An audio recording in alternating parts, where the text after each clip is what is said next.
Crentes sensuais no Instagram, até pastor ou mulher de pastor seminua no Instagram. O divórcio é a coisa mais natural do mundo hoje, até nas igrejas. Nunca foi tão fácil arranjar sexo rápido. Até as mulheres, que outrora mais reservadas, estão completamente pervertidas. Pessoas da igreja sempre falam, pastor, lá na minha fábrica não tem um que não coloca chifre no cônjuge. Você tem a pornografia hoje ao alcance de um clique. A pergunta é, tá mais difícil hoje? É possível, nesse mar de lama, se manter puro, sexualmente falando? E como?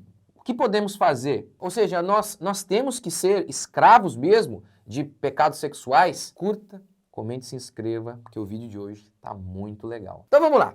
Primeira coisa a se dizer é que o mundo de hoje está pior que o mundo da minha avó, mas não pior do que o mundo dos primeiros cristãos. Meus avós nem cristãos eram, casaram virgens, deram o primeiro beijo no altar. Ou melhor, no altar, na igreja, na cerimônia, no casamento.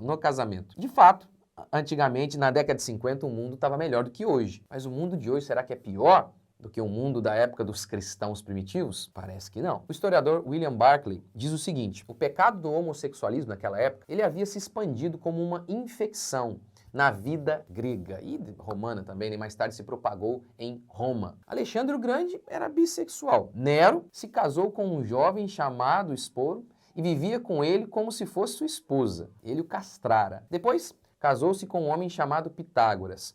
Sabe, outro sinal da perversão daqueles dias era o aborto, pois onde há perversão sexual, há defesa do aborto. Aristóteles, por exemplo, defendia o aborto como forma de controle populacional. Os deficientes deviam ser deixados para morrer. Como explica José Martins Filho no seu livro Criança Terceirizada, o Papa Inocêncio III teria criado o limbo diante da indignação ao ver do Palácio Papal os pescadores recolhendo de suas redes do rio Tibre, entre os peixes, cadáveres de crianças pequenas e de bebês que as mães afogavam durante a noite. No livro A Cidade de Deus, Agostinho critica os deuses gregos. Como o povo poderia ser virtuoso se os deuses inventados por eles eram depravados, né? E os deuses gregos, romanos, porque a cultura grega teve uma influência muito grande sobre os romanos. No capítulo 13, parte 2 do livro A Cidade de Deus, carrega o seguinte título: os romanos deviam ter compreendido que eram indignos de honras divinas aqueles seus deuses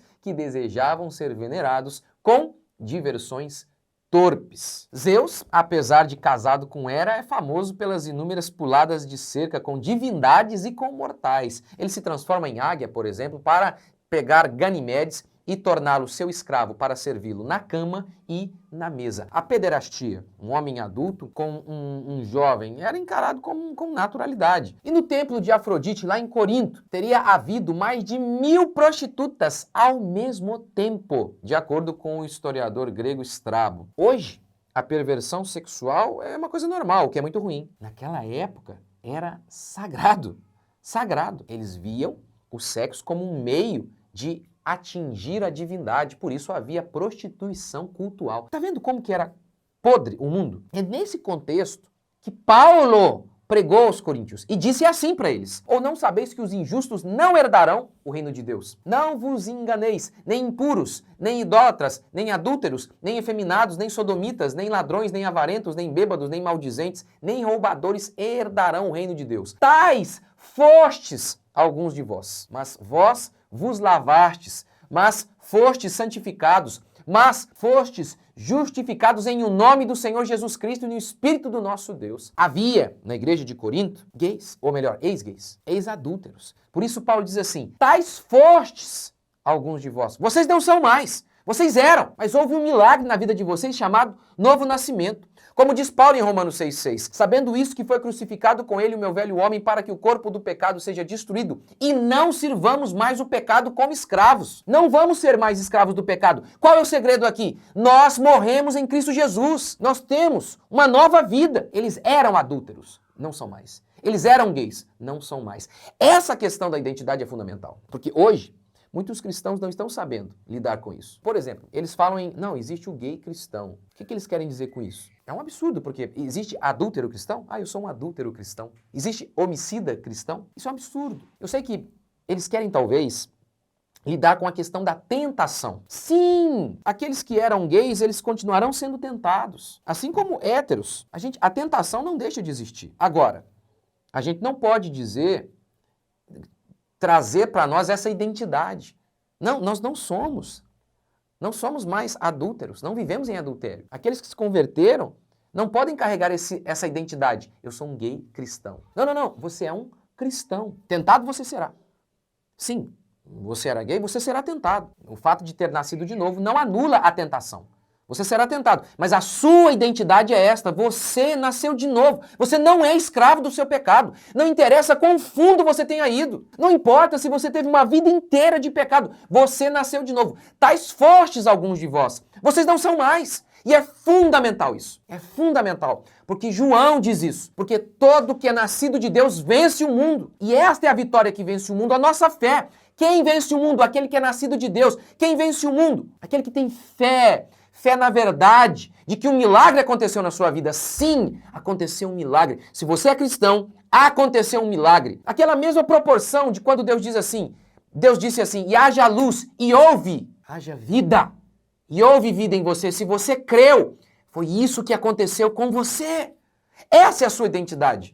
Afirme-a. Nós nascemos de novo, fomos lavados pelo sangue do Cordeiro. Esse é o primeiro grande ponto para que você vença as tentações. Sim, o mundo hoje é podre, mas nós podemos ser limpos no meio dessa podridão. Afinal de contas, os coríntios viviam num mundo infinitamente pior. Lá, a podridão sexual era sagrado.